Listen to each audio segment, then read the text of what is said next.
Olá, meus irmãos, bem-vindos ao canal Ministério Palavra do Senhor. Vamos dar continuidade ao estudo da Bíblia, Salmos 43 ao 48.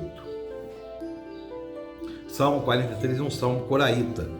O que é um salmo coraíta? É um salmo composto pelos primos de Moisés, de Corá, da família de Corá, né? Ou de Coré.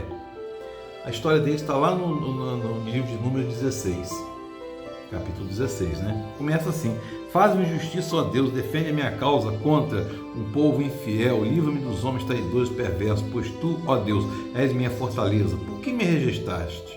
Por que Deus sai vagueando, pranteando, oprimido pelo inimigo? Envia a tua luz, a tua verdade, elas me guiarão e me levarão ao teu santo monte, ao lugar onde habitas. Então irei ao altar de Deus, a Deus, a minha fonte da minha alegria.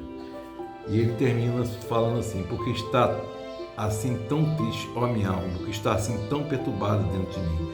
Põe a esperança em Deus, pois ainda o louvarei. Ele é o meu Salvador e meu Deus.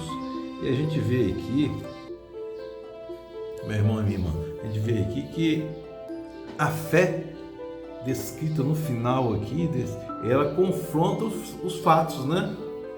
É que o salmista está lembrando aqui de um passado de glória da nação Judá, né? Que no caso, nação Judá, e frente, na verdade é uma saudade, né? Frente a um presente que está sendo desastroso, né?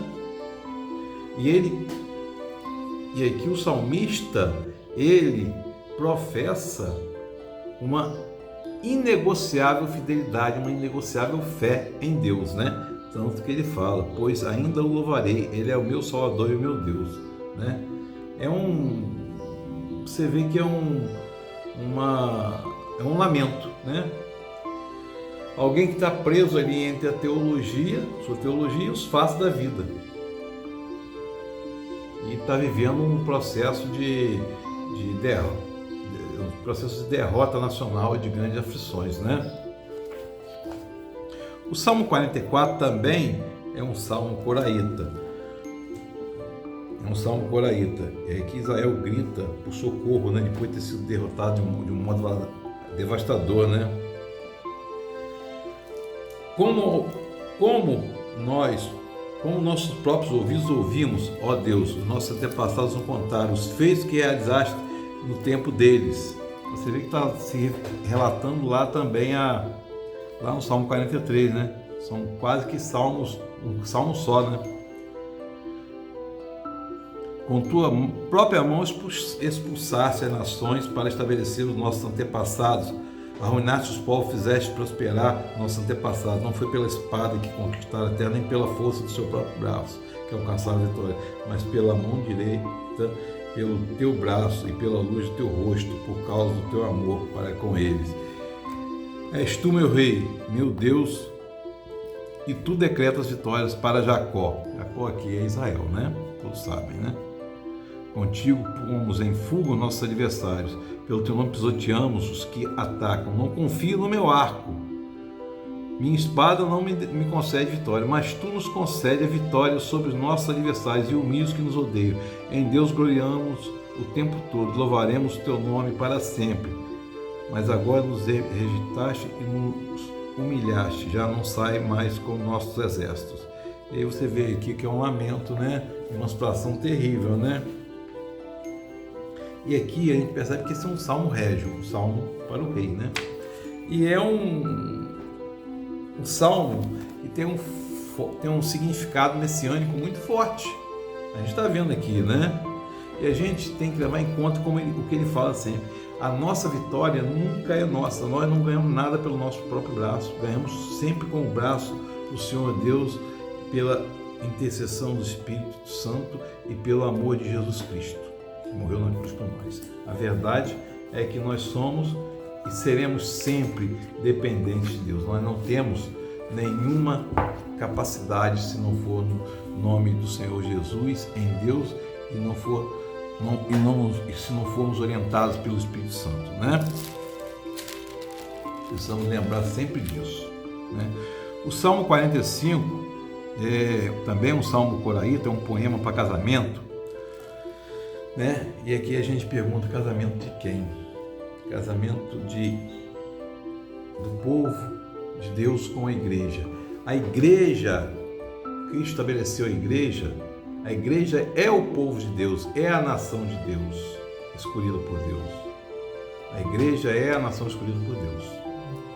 Se não fosse assim, Jesus Cristo não teria estabelecido a igreja, né, meu irmão? Com o coração vibrando de boas palavras, recito meus versos em honra ao Rei.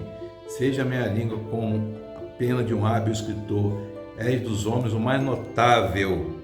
Olha só, derramou-se graça em teus lábios, que Deus te abençoou para sempre. Você vê aqui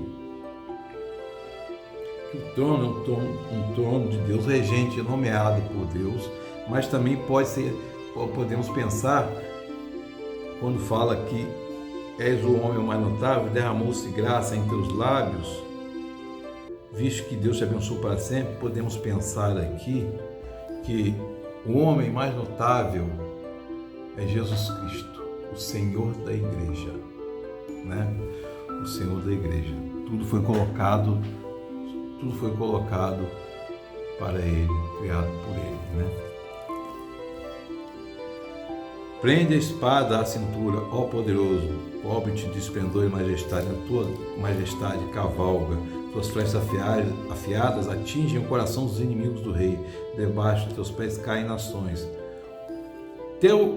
O teu trono, ó Deus, subsiste para todos sempre, certo de justiça e certo do teu reino. A gente se reporta aqui a Apocalipse, né? A vitória do Cordeiro, né? A gente vê que a gente tem que ter a certeza, parar de ficar preocupado. Nós precisamos parar de ficar preocupados com nossos pecados, parar de viver preocupado com o inferno, parar de ficar preocupado com o acusador. O acusador não tem poder sobre você. O inferno não foi feito para você. E o pecado, se você viver preocupado com ele, ele vai te fazer prisioneiro dessas próprias preocupações. Não se preocupe, se ocupe em seguir João 14, que fala: eu sou o caminho, a verdade e a vida, ninguém vai ao Pai senão por mim. Se ocupe, não se preocupe, se ocupe em seguir esses caminhos, os caminhos do Senhor. Quem se preocupa em ficar pensando nos pecados, quem se preocupa em ficar pensando com medo do diabo, ou com medo do acusador, ou com medo do inferno, não tem vida em abundância. Isso é o que está sendo escrito aqui. Amas a justiça e odeias a iniquidade. Por isso, Deus, o teu Deus, escolheu-te dentre os teus companheiros, ungindo-te com óleo à cabeça. Nós somos escolhidos pelo Senhor. Jesus morreu por nós. Por que ainda a gente vive preocupado com essas coisas? Nosso processo de conversão é uma vida inteira, e assim como o processo de santificação.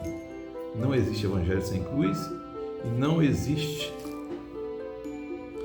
novo nascimento sem a gente deixar de se preocupar com essas coisas e se ocupar com o caminho do Senhor. Não é verdade? O Salmo 46 é um salmo de segurança. Deus é o nosso refúgio, nossa fortaleza, auxílio sempre presente na adversidade. Realmente, o Senhor, Ele não está longe nem está perto, está junto. Ele falou: estarei convosco até o fim dos tempos. Por isso, não temeremos, ainda que a terra treme, os montes se afundem no coração do mar. Meu irmão, minha irmã, problemas todos nós temos, aflições nós temos, mas é possível estar em aflição e estar em paz, descansando no Senhor. O descanso no Senhor nos traz conforto, e o Espírito Santo nos ilumina para encontrarmos solução para os problemas. Não há problema sem solução. O único problema que não tinha solução, Jesus venceu na cruz, foi nossa condenação pelo pecado, né? Ainda que estrondem as águas turbulentos, os montes sejam sacudidos pela tua fúria, há um rio cujos canais alegram a cidade de Deus, o santo lugar onde habita o Altíssimo. E a gente lembra do Rio Azul, né? Lembra do Rio Azul, ruas de cristais, né? Está escrito em Apocalipse, né? O livro de bênçãos. O Apocalipse é um livro de bênçãos. Isso aqui tudo faz a gente lembrar de Apocalipse, né? O Senhor dos Exércitos está conosco. O Deus de Jacó é a nossa torre segura. O Deus de Jacó. Outra vez fala em Israel. O nosso Israel. O povo escolhido por Deus é o povo da igreja. É a sua igreja. É a sua igreja. Tanto que Jesus fala, onde tiver 2 ou mais reunidos no meu nome, ali estarei. Ou seja, 2 ou mais reunidos é uma igreja. Ali estará. O reino está no meio de vós. Precisamos pensar nisso e parar de nos preocuparmos de coisas que não vão nos levar a lugar nenhum, como nossos pecados, nossas culpas, o medo do acusador. Não tem poder nenhum, foi vencido, está condenado, e o medo do inferno. O inferno, como diz lá em Mateus, foi feito para o acusador e seus anjos, não é feito para nós. Salmo 47 é um salmo que reflete a alegria, né?